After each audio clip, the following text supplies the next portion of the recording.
सीकर जिले में स्थित खंडेला कस्बा धार्मिक एवं ऐतिहासिक धरोहरों की स्थली के साथ साथ बहुत से समाजों की जन्म स्थली भी है। हजारों वर्ष पुराने इस कस्बे ने अपने आगोश में कई ऐतिहासिक, धार्मिक एवं सांस्कृतिक विरासतों को छुपा कर रखा है। वर्तमान खंडेला को इतिहास में 3 नामों खंडपुर, खंडिल और खड़गकूप से संबोधित किया गया है। अगर खंडेला के इतिहास के विषय में बात करें तो पता चलता है कि खंडेला का महाभारत कालीन नाम खंडपुर था। खंडपुर के राजा ने महाभारत के युद्ध में भाग भी लिया था। 961 ईस्वी के हर्ष शिलालेख के अनुसार इसका नाम खड़गकूप था। सिद्धसेन सूरी की सर्वतीर्थमाला, हम्मीर महाकाव्य एवं कीर्ति स्तंभ प्रशस्ति में इसे खंडिल के नाम से संबोधित किया गया है। उपलब्ध जानकारी के अनुसार पता चलता है कि खंडेला की स्थापना प्राचीन भारत के चेदी महाजनपद के राजा शिशुपाल के एक वंशज ने की थी। बाद में यहाँ पर नागवंशीय चौहान राजाओं का प्रभाव रहा। 7वीं शताब्दी में यहाँ पर आदित्यनाग धूसर नामक राजा का शासन था। वर्ष 1084 ईस्वी में नाडोल के राजकुमार नरदेव चौहान ने यहाँ के तत्कालीन शासक कुंवर सिंह डाहिल को परास्त कर खंडेला पर अधिकार किया। नरदेव चौहान के वंशजों को निर्बाण नाम से जाना जाने लगा।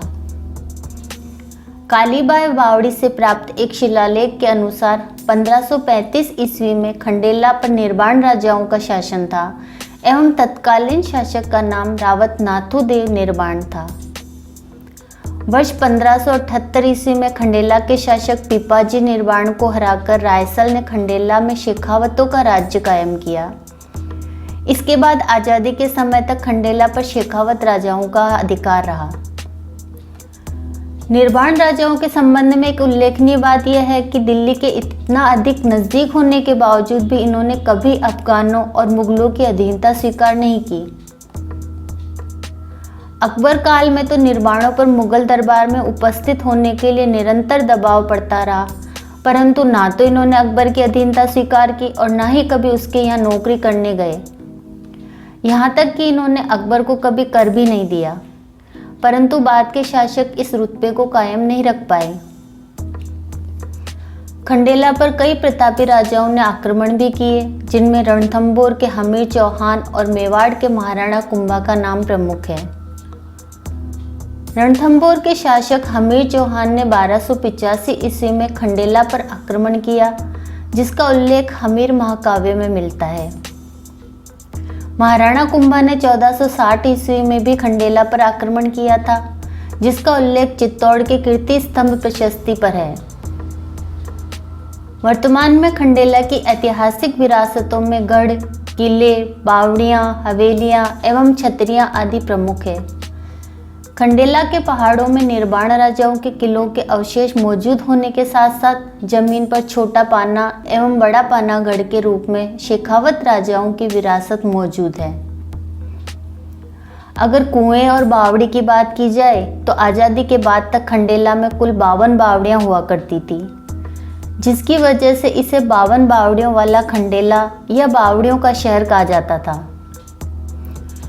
इन बावड़ियों में कालीबाई, बहुजी, सोनगिरी, मुनका, पलसानिया, मांझी, द्रौपदी, पोदार, काना, लाला, द्वारकादास आदि के नाम प्रमुखता से लिए जाते हैं। आज खंडेला जल संकट से जूझ रहा है, परंतु प्राचीन समय में ऐसा नहीं था।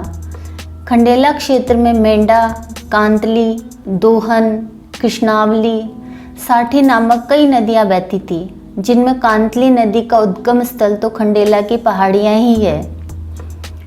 यह नदी के किनारे पर तो प्रसिद्ध ताम्रयुगीन गणेश्वर सभ्यता ने भी जन्म लिया। धार्मिक रूप से अगर देखा जाए तो यहाँ पर विभिन्न धर्म फले और फूले हैं। 7वीं शताब्दी में खंडेला शैव मत का मुख्य केंद्र था।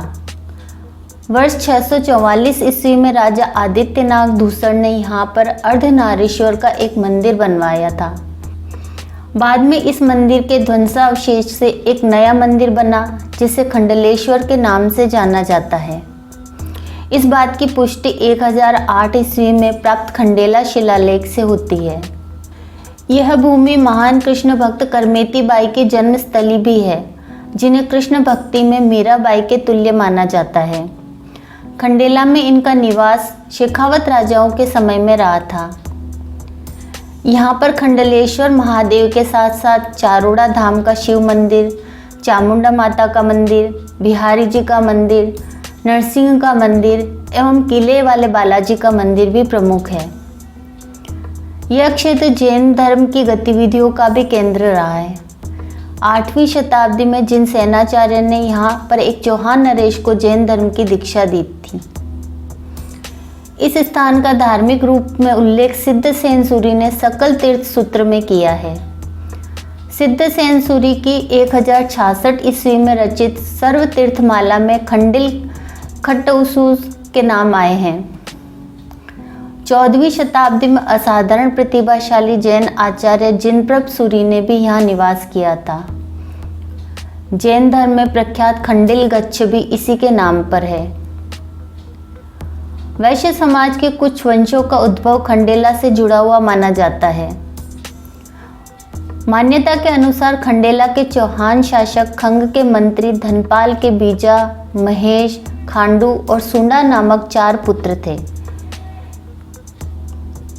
इन 4 पुत्रों से वैश्य समाज के 4 अलग अलग वंश निकले। इनमें बीजा से विजयवर्गी, महेश से माहेश्वरी, खांडू से खंडेलवाल और सुंडा से सरावगी नामक 4 वंश निकले।